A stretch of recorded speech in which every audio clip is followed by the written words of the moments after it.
Hola amigos, les habla Haruichi y les doy la bienvenida al capítulo 9 de Mil y un curiosidades de los videojuegos. Seguramente ustedes serán familiares con la serie de juegos de Monkey Island. El primero de la serie, The Secret of Monkey Island, fue desarrollado por LucasArts y fue lanzado en 1990. Pasaría a convertirse en una exitosa saga de videojuegos y sería considerado como un clásico. Tanto así que en algún punto hubo planes para hacer una película de Monkey Island, pero por alguna razón desconocida, el plan no se llevó a cabo y la película nunca vio la luz. Pero todas las ideas, storyboards, guiones y cosas que se hicieron como preparativos antes de que el proyecto muriera nos fueron olvidados y se usaron como base para una película que ustedes probablemente conozcan. Veamos, el secreto de Monkey Island sigue las aventuras de Guybrush Threepwood, un joven que debe dedicarse a la piratería y reunir una tripulación para poder zarpar y rescatar a la mujer que ama de las garras de un fantasma pirata llamado LeShaq, quien tiene a su disposición un batallón de soldados no muertos. ¿Les suena familiar?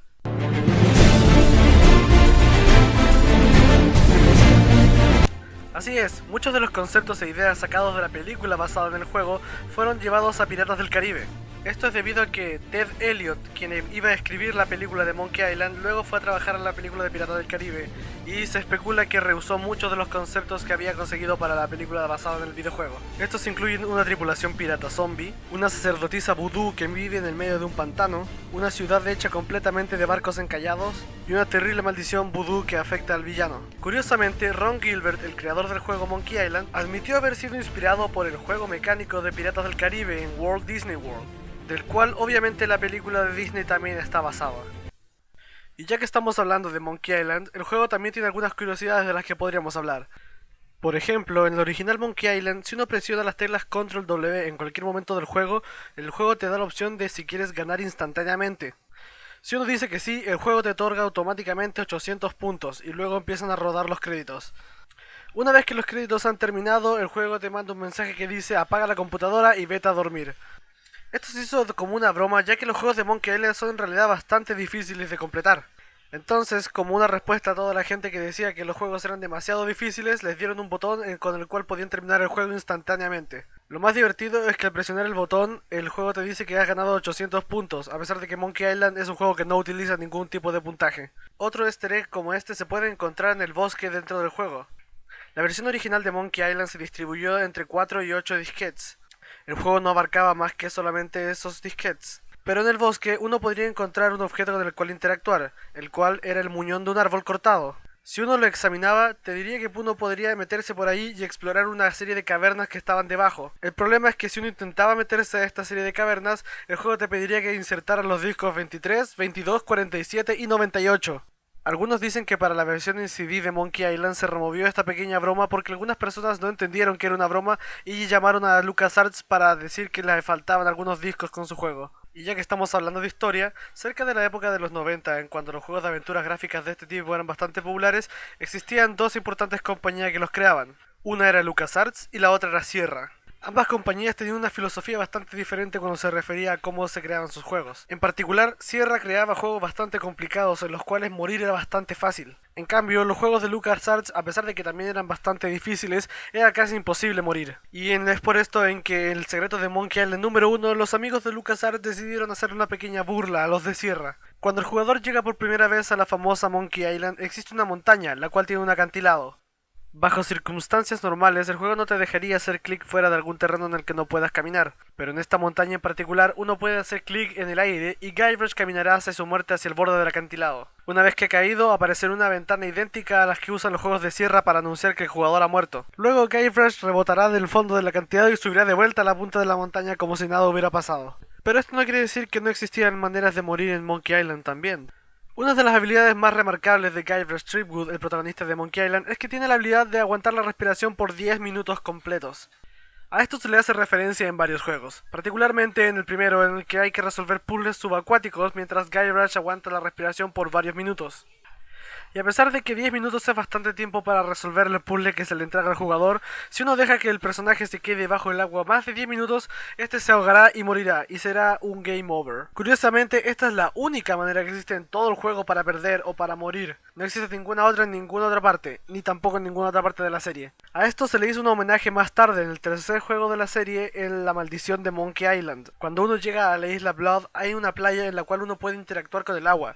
Si uno trata de hacer cualquier cosa con el agua, Guybrush simplemente te dirá que no quiere meterse en el agua porque no quiere mojarse. Pero si tú insistes y sigues insistiendo unas cerca de 30 veces haciendo clic en el agua, Guybrush finalmente se dirá, está bien si tú quieres, y se tirará al agua. Esto hará que se muestre una pequeña escena en la cual Guybrush podrá ver al Guybrush de los juegos anteriores ahogado bajo el agua.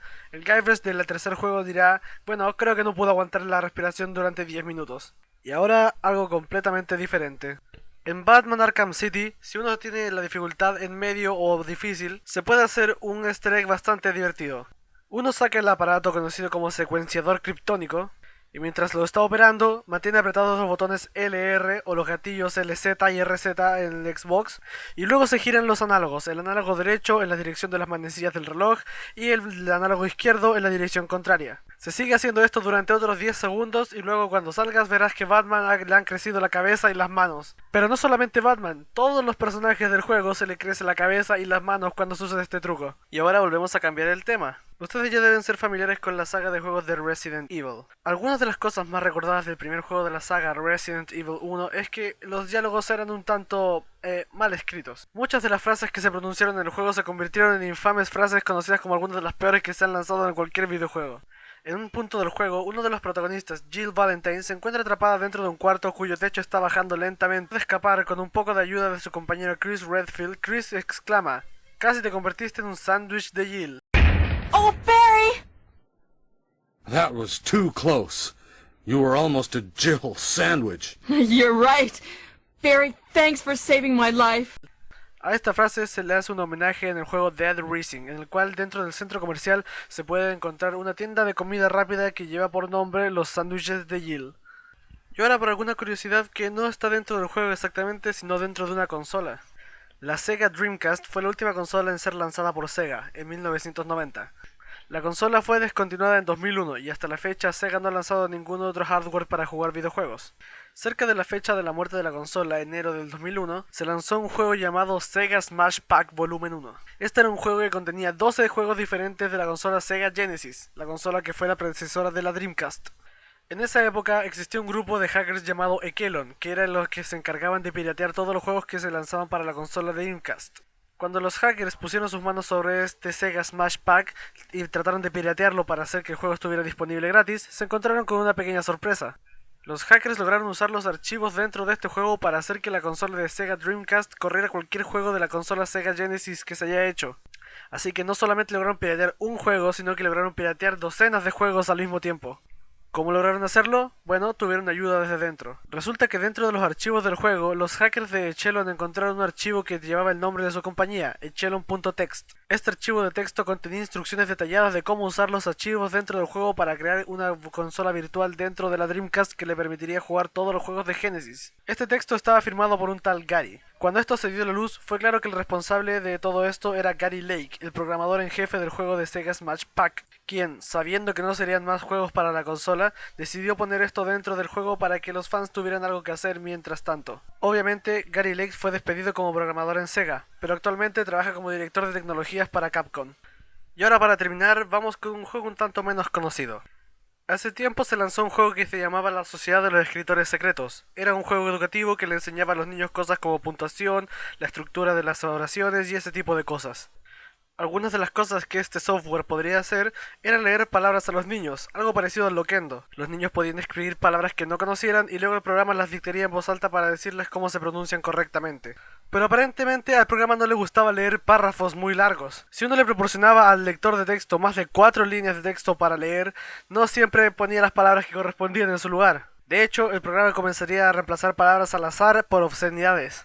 Así que al leer cualquier texto que se haya puesto, cualquier palabra que se haya incluido dentro del texto podría ser reemplazado por palabras como imbécil o masturbación, de manera completamente aleatoria. Los creadores de este juego, Panasonic, trataron de excusar esto diciendo que se debía a un error de programación. Dijeron que esto era causado por una mezcla de las palabras prohibidas que el juego no debería leer en voz alta con las palabras normales, y que esto causaba que de repente las palabras que estaban en la lista de palabras prohibidas se metieran dentro de las conversaciones normales de la máquina. Pero eso era una mentira. Más tarde se sabría que todo esto fue una broma causada por un grupo llamado RT Mark, quienes eran conocidos por hacer este tipo de cosas a grandes compañías. Supuestamente la intención que tenían era enseñarle una lección a los padres negligentes que no debían dejar la educación de sus hijos en manos de una máquina. Bueno amigos, y eso es todo lo que tengo por esta ocasión, así que espero que nos volvamos a ver en otra edición de Mil y una Curiosidades de los videojuegos. Nos vemos, adiós.